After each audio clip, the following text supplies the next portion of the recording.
In the name of the living God, Father, Son, and Holy Spirit. Amen. One of the things that strikes me about this Feast of Pentecost reading is that the story we hear about the arrival of the Holy Spirit does not come from the Gospels, but comes instead from the book of Acts. It doesn't come from the books that tell us about Jesus' life.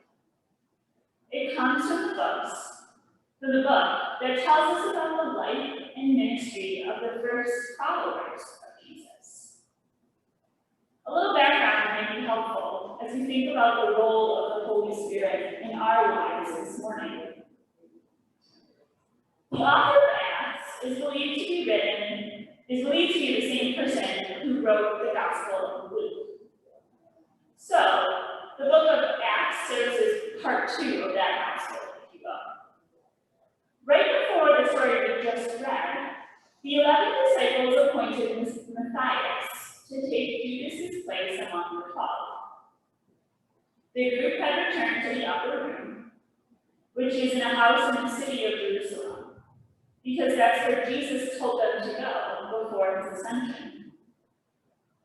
At the same time the group was gathered in this house, pilgrims and many others had arrived in Jerusalem to celebrate the Jewish festival of weeks, or Pentecost, marking 50 days after Passover and commemorating both the giving of the law to Moses and the new harvest.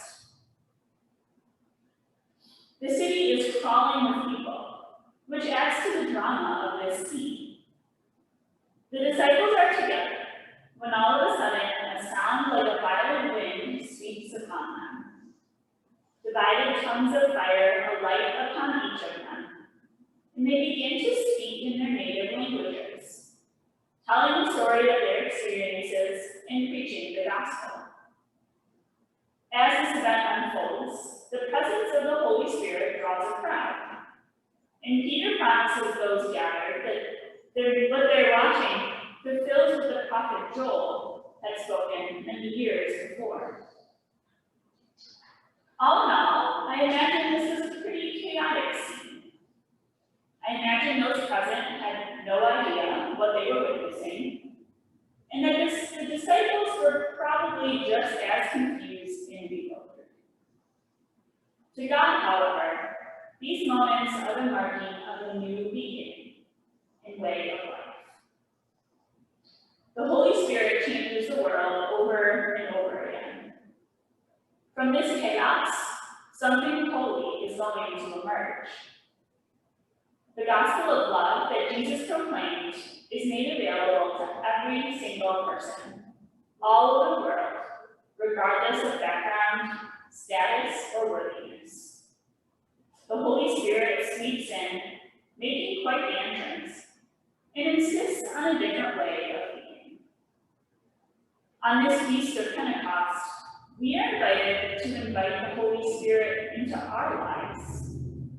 We're invited to make space for that same Holy Spirit and to see what it might do, even though it will likely be different than what we could have imagined or expected.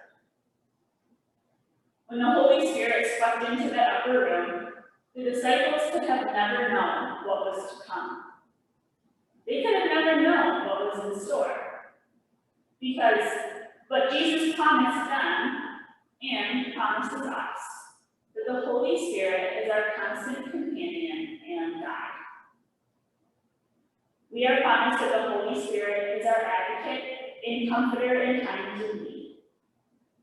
So why not take the risk and see where the Holy Spirit leads?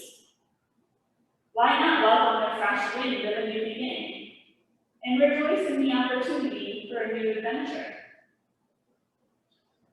As I reflected on the role of the Holy Spirit in my life, I can't help but recall our Episcopal ordination service, something I've become intimately familiar with in the past year. Right before the bishop lays hands on the ordinance, there's a hymn that invites the Holy Spirit into that place. It's a hymn that reminds the person about to be ordained and all those witnessing that we can do nothing without God. It's a hymn that reminds reminds us that the Holy Spirit is with us every step of the way. I'm reminded that the Holy Spirit is often full of surprises. The Holy Spirit is full of grace and inspiration and love. In the context of the ordination service, this invitation to the Holy Spirit was a reminder to me that my being there was no accident. When I answered God's call, the Holy Spirit was right there beside me the whole time, offering guidance, support, and encouragement. The Holy Spirit provided strength when I did not have much left to give. I think back to that semester in seminary when I wrote 70 pages of final papers between Thanksgiving and the second week of December. I think about the summer I served as a hospital chaplain at Strong Memorial Hospital and felt completely out of my comfort zone for 12 weeks straight. I remember the moments when things were going really well and when it all felt so right. In all these moments, and many others, this was the work of the Holy Spirit, transforming what I thought I knew into something new.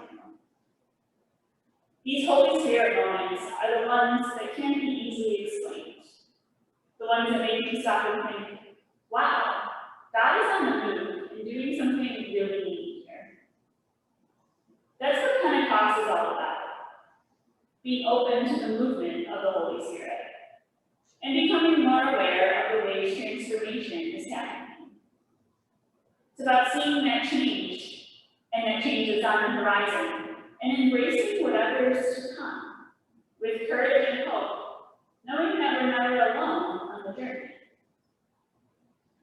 Jesus' disciples huddled in that upper room were transformed the day the Holy Spirit blew in. They were inspired to do things differently, to be a new and different type of community. They were inspired to gather in ways that were not yet the norm, and be open to what they had to offer to those around them. Their courage and faith were pretty remarkable. They had no idea where the journey would take them, but they embarked upon it anyway, with all sorts of people who each offered their own unique gifts and abilities to this budding community. Pentecost is about community being formed and strengthened by the collective breath of all its members. It's about how the Holy Spirit breathes a transforming wind into our collective being and sets us on a path towards something far better than we could have imagined. This path is not always easy, and we know from Jesus' teaching that being a follower of the way of love is challenging, risky, and strange. But we also know that all the risk is worth it. Community is messy. Change is messy. Transformation is messy. But when we commit to breathing together as one, we're strengthened by what each of us has to offer. So perhaps the question for us this morning is, how can we allow the Holy Spirit to be our guide? How willing are we to allow ourselves and our communities to be transformed? Are we ready to take the risks and be open to change? As I reflect on this, I think about the labyrinth we've been building for the past few weeks. The idea for it came on a bit of a whim during a conversation back in the fall. But the more we thought about it, the more we welcomed the idea.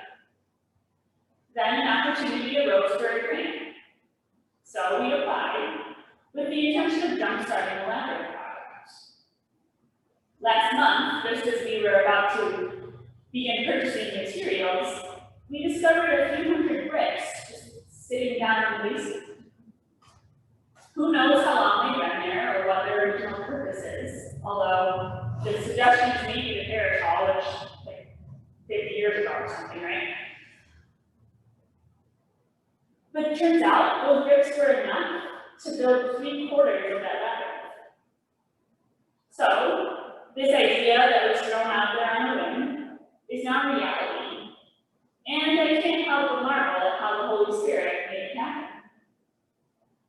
I don't really believe in coincidences.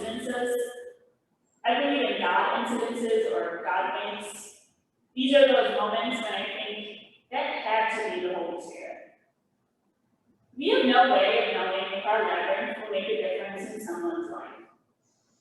We have no way of knowing who might stop by and walk it early one morning or late one evening.